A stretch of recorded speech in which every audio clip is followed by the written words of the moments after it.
was in my mid-30s, I started going to Al-Anon groups for a little while.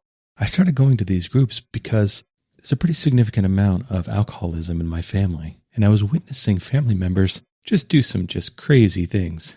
And so I seeked out this group to help provide some clarity, provide some answers, to figure out what these other people were doing and how to make sense of it, how to protect myself, how to explain, how to just abide and be with behavior that just seemed pretty crazy to me. And this wasn't a new experience. With alcoholism around you, especially in your immediate family, you experience quite a bit of craziness, or at the very least, quite a bit of chaos. And as a child, that can't help but mold and shape you, because a lot of times you're left to fend for yourself, to answer the question of why. Why is this happening? What do I do about it? And we can ingrain these lessons, these ideas, these strategies that we implement at a far too early age. And then what ends up happening then is we can even drag these strategies into our adult life, of where we're still using the coping strategies of an 8-year-old in our 20s and our 30s or later. What seemed to work for us then in our 8-year-old mind, this seemed to be a way to solve this problem, or at the very least to be able to survive this problem. And so we ingrained that as a habit and kept doing that over and over again. But the most interesting thing about the Al-Anon experience, and Al-Anon is a group for family members of addicts, is really more about responsibility. And specifically, as the child, as a family member of an addict, finding where our own responsibility lies, how we're actually responsible for at least part of our experience. In most situations, it's definitely not equal. It's definitely not a 50-50. And you've got an addict in your life, crazy, making their way through and around everything. But it's also not 0% either. That no matter how dysfunctional the situation is, no matter how much dysfunction is being thrust upon us, we always have a part to play. And that's a really useful and liberating thing to realize, is that we always have a say. We always have some amount of responsibility in whatever situation we're in. And as long as there's responsibility, there's power, there's agency. There's the ability to choose to do something different. And like a lot of people going to these meetings, this took me a little bit of time to line up with. To put it in blunt terms, it's like, wait a minute, I'm not the addict. I'm not the one doing crazy behavior, being super irresponsible and just creating damage and destruction everywhere I go. For a lot of this, I was just a kid. Or even as a young adult, I was just playing the part of the family member that I am. I was being respectful. I was accepting the role in the family that I had, and I was doing it to the greatest ability that I could, in the best way that I could. But when I really started to peel this apart and really started to look at, okay, now how am I actually responsible for my experience in these interactions? Especially as an adult. That, yeah, as an 8-year-old, there wasn't really a lot I could really do, but I don't have to act like an 8-year-old in my 30s. I have way more power and agency than I think I do. And a lot of times the problem is that I'm just not exercising it. I'm redounding to habits. I'm just repeating the same behaviors over and over again, either because these are habits that I've developed, or it's just easier that way. I don't want to create conflict. I don't want to get into a fight. I don't even want to manage the situation. I just want to get through it. I just want to kind of put my head down, put one foot in front of the other, and just get through the day, the week, the month, the year. And of course, these sorts of strategies aren't unique to living with addiction. A lot of us, especially in less than ideal life circumstances, can really do the same thing. Can really adopt an attitude where we just put our head down and we wait. We bide our time. In a lot of ways, we wait to escape. The bad job, the bad relationship, the bad living arrangement, whatever it is. So many of us adopt and integrate the lesson that the way through any difficult situation is just to put our head down and persevere and wait. Wait for a better day, wait for better circumstances. And sometimes this is really useful. There is a lot of truth in this. In difficult situations, perseverance and persistence can be powerful allies. But that's not the whole story. Like so many things in life, life is about balance, usually about the balance of opposites. And by putting our head down and persevering, even though that can feel very effortful, that can feel very active, that's actually very passive and can lead us into places we don't really want to go. Passivity maintained and sustained for long enough will lead us to despair, will lead us to a hollow, empty life, will lead us to a life that is just grim and gray, full of toil and struggle and drudgery, because we're just passively going along with our life. And of course, obviously, passivity is useful. It can be just as harmful, it can be just as damaging to go in our life like a bull in a china shop all the time. That whenever something happens, whenever we're uncomfortable, we just start to wreck stuff. That's obviously not ideal either. But the opposite of the problem is really the solution. And so we're not really talking about the different polarities between passivity and activity. We're finding the sweet spot in the middle, the mix of the two, the juxtaposition that makes our life better.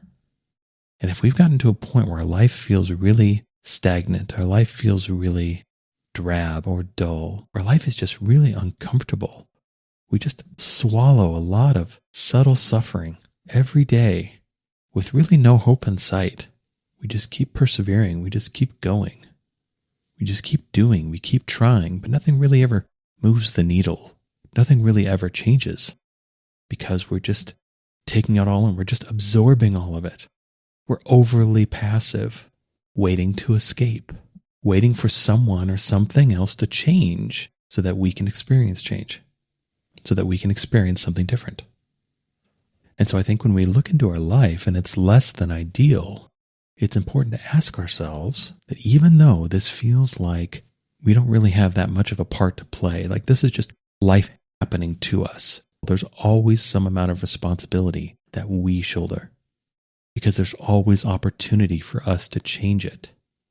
No matter how powerless we feel, there's power in there somewhere. That ember might be faint and dim, but it's still there. It can still be stoked. It can still be nurtured and brought back to life. We can bring ourselves back to life because this whole idea of waiting, deferring, can really be tremendously corrosive to hope. It can be a tremendous detriment to our life experience because we're not really living our life now. We're just waiting for some future.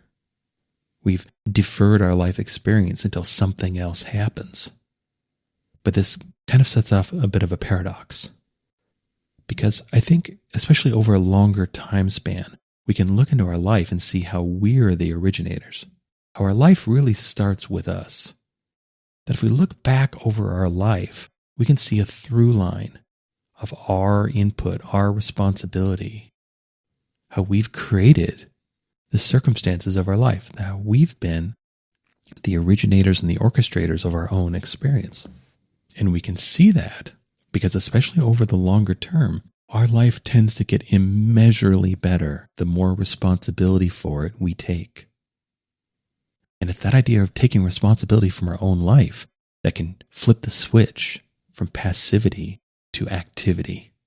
That can help us find our way to the equilibrium, to the perfect balance point between being passive and active in our own life. Because of course, we need to accept what we need to accept. We can't be fighting every aspect of our life constantly. Again, the solution isn't 100% activity, but the solution, an ideal life, isn't 100% passive either. It's both. It's the mixture of the two. It's the alchemy of activity and passivity that leads to the experience of our life. It's if we find ourselves in situations where we're just waiting for them to be over. We're waiting for this work circumstance to end. We're waiting for this school circumstance to end. We're waiting for this relationship circumstance to end. We're waiting for anything to end. I think if we really get inside this, we can feel the problem with this. Because this feels like we're just a sponge, absorbing life and never really expressing anything back. That there's a congestion to this sort of behavior. We're clogged, we're blocked, we're bloated. We get overly inflated because we're not expressing, we're not doing, we're just absorbing. And of course, life is about the interchange, the interplay between impression and expression, between the in and the out. And we surrender a whole lot of opportunity. We can sabotage ourselves quite profoundly by abdicating either one, by not impressing enough, by not taking enough in, by not building our own awareness, by not paying attention, by not listening, by not learning. We can also cause ourselves quite a bit of problems by not being enough out either, by not expressing, by not doing, by not trying, by not utilizing the life energy that flows through us, that perhaps has gotten stagnant and stale because of this sort of congestion, because we've absorbed too much. Because we look into our life, and especially if there's a circumstance that we'd really like to change, we need to ask ourselves, are we actually doing anything to change that circumstance? In what way are we being active in this circumstance changing, in the solution coming to us? How much responsibility are we taking in our own life? Is it enough? Is it the right amount? Or have we deferred too much? Have we become a little bit too passive in our own life? Because something that I think is really interesting is that when powerful change happens in our life, usually it's due to a shift of energy. That we can trace it back and we can see that our energy actually shifted first. We felt different before that different thing actually happened, before the difference occurred. And so if I kind of trace the through line of passivity and find that at its ultimate extreme end, it leads to despair, powerlessness, hopelessness, then what actually flips the switch out of that darkness? Typically, it's seizing our own power. It's claiming our own freedom through claiming responsibility, through finding the internal strength and power and fortitude to create change, to do something different, to make something happen. At the very least, to decide that change is necessary and needed, to claim the change that we want to live, to shift even a little bit from the extreme of passivity that we've been in to being a little bit more active, applying a little bit of force, a little bit of direction to our own life. And this shifting into activity from passivity can be just the spark we've been looking for, can be precisely what we needed. Because again, our life is a reflection of ourselves. We've been getting what we've been getting because we've been doing what we've been doing. And getting to this point, sometimes this point can be a rock bottom of where we just really can't take anymore. We've waited and we've waited. We've kept our head down and we've pushed and we've grinded and we've persevered, but we just can't take it anymore. That's an opportunity to flip that switch. That's an opportunity to reclaim our own power, to reclaim our own life by making that decision. I can't abide this circumstance, whatever it is, anymore, and I'm going to decide to change it. Oftentimes, that in and of itself is enough to flip that switch, to get us into a more active state, to start to reclaim our life that's been eroded through our own hopelessness, through our own despair. We can emerge from that dark night by deciding to change, by deciding to create change, and realizing that no matter how powerless we feel, we have more power than we think we do. No matter how powerless we feel in any situation, we have more agency, we have more ability to create change than we think. And perhaps that ability, in fact, often that ability isn't enough to create immediate change. This isn't about snapping our fingers. Or often, if we struggled with something for a long time, it isn't because we haven't made any effort, it isn't because we haven't tried. So the solution may take some time, but it all originates with us deciding to change. With us kind of getting to a point where we can't take it anymore. And we use that energy, we use that refusal, we use that defiance to motivate and inspire a different energy to help us flip the switch. Because especially if we've been dealing with a difficult situation for a long time, we may feel like we can't actually do that we've gotten really passive because we just don't have anything left. We're wrung out. We're scooped out. There's just nothing left. Something's got to give. And I'm just trying to get through the day. I'm just trying to get through this situation. I'm just trying to get through my life. But I think we all have to honor and acknowledge not many of us aspire or even really want a life we're just trying to get through. And if that's the case, what can we do about it? Well, the first thing we can do is decide to change. The first thing we can do is look for opportunities to shift from passivity to activity. The first thing we can do is decide that this is unacceptable and that we're going to do something about it. We may not have the slightest idea what that thing we're going to do is, but that doesn't really matter as much. It's just making the decision, making the choice, claiming the change. Because we've all seen this switch. It's usually our favorite parts of our favorite movies.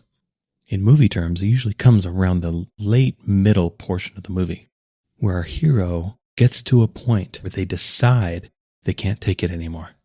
They decide they're going to actually create change. They decide they're going to do something different. They're going to decide to be different. They're going to take responsibility. They're going to take control of their own life. And that decision alone is energizing. Making that decision alone is motivating. We can feel it.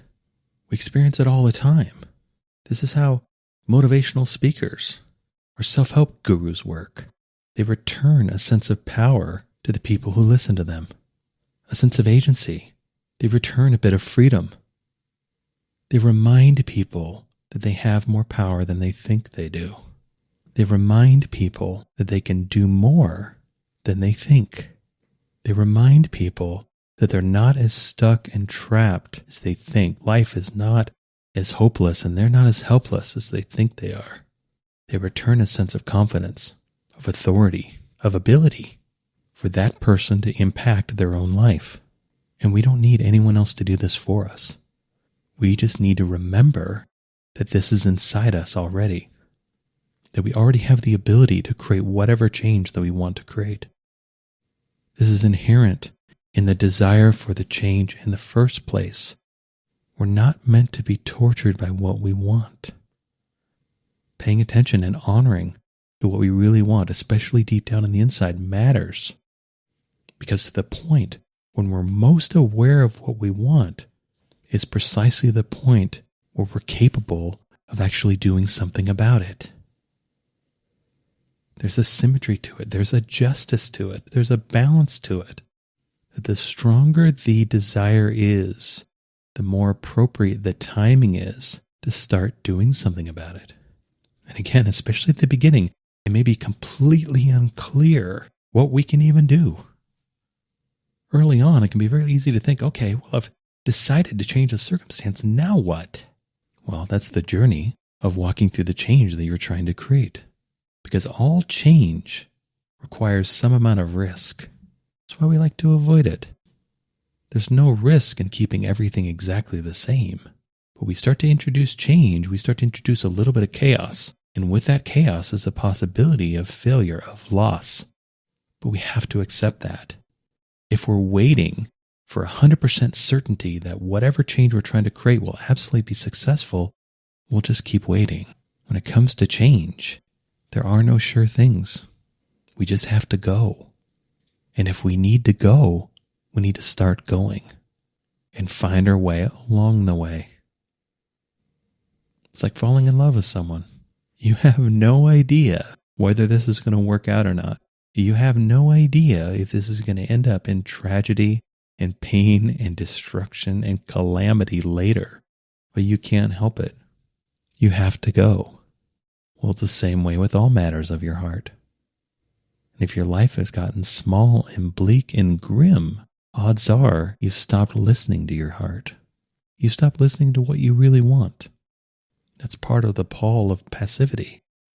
So we silence our heart. We ignore our intuition. We redound to a life that's just routine and small. And part of creating change, of experiencing change, is taking a little bit of risk. And this is a personal journey. We have to find our way through. No one can tell you the exact perfect steps to take. Even if someone has undertaken the exact change that you're trying to create, odds are there's some subtle nuance. There's some modification, there's some tailoring, there's some customization that needs to be made for you, for this to be 100% right for you. This is personal. And we don't have to live a life where we're just waiting to escape. We're waiting for things to be over. And I say this from the perspective of this is something I have done dozens of times. I grew up with it. I grew up in a household I was just waiting to escape. I would go to school just waiting for it to be over. I'd work jobs I hated, just waiting for the day to be over, waiting for the weekend, waiting for some other job, only to find myself in the same position, waiting, wanting to escape, needing to escape, because I was just being so passive. I wasn't picking up the reins in my own life. I was letting life dictate to me. And life got immeasurably better when I started to introduce activity, when I looked for the balance. And at times this was a little clumsy. Especially in my earlier adulthood, I probably got a little arrogant. I probably got a little overconfident. I probably bowled over people more than I needed to. But this is just my clumsy way of finding myself, of finding my way to balance. I had to be a little overly active for a while, a little overly aggressive, a little overconfident to find my way back to the middle, where at least I aim to balance activity and passivity in my own life, to balance allowing and force, surrender and power. Both are equally useful. Used in the right proportion, both are absolutely amazing when it comes to living a good life. When it comes to living a life we actually want. And if we're living a life filled with circumstances that we're just waiting to escape, there's value in looking for opportunities to flip that switch from passivity and powerlessness to responsibility and confidence. It's a difficult lesson to learn, but all this waiting that we've been doing, waiting for things to change, what we usually find is what we've been waiting for is ourselves. The change that we've been waiting for has been an internal one. We've been waiting for ourselves to change from passive to active. We've been waiting for ourselves to change from deciding to just go along with everything, to just wait, to actually do something about it, to actually create a change. That all along, we were the hero, we were the savior that we were waiting for. He was within us all the time. And because of that, we can choose to change. We can choose to seize that responsibility, decide to create change whenever we want. And even if we've been beaten down and ground down and diminished and depleted, and we might feel like there's no way I have even a modicum of the energy required to create that change. We have more energy than we think we do. We can at least start leaning in that direction. We may not be able to do anything right now, but we can decide to start. We can decide to begin. We can decide to shift that energy from just constant absorption to whatever life gives us, to some amount of expression, some amount of intentionality, some amount of reclaiming our own responsibility, our own power within our own life. Decide to change the angle within which we lean a little more active and a little less passive. Know that energy is something that can accumulate over time. Sure, sometimes we get inspired by things, and that comes with it a massive flood of energy. But sometimes things are a bit more of a slow burn. Or if we start leaning in the direction of a change, the energy required to create that change slowly accumulates over time. And we can foster that, we can nurture that, we can grow that, we can turn that ember and regrow that fire. There is so much more to life than waiting. And if we're living a life where we're just waiting to escape, we can begin to free ourselves now. We can begin to free ourselves by looking for opportunities to use our own activity in our own life. And when we do, we'll find our way to that escape. We'll find our way to that freedom, because everything that we need already lies within. I hope you enjoyed this episode. All episodes are given freely. If you feel inspired to give, please visit theunionpath.com/donate. If you have a question, you can contact me at theunionpath@gmail.com. Take care and all the best.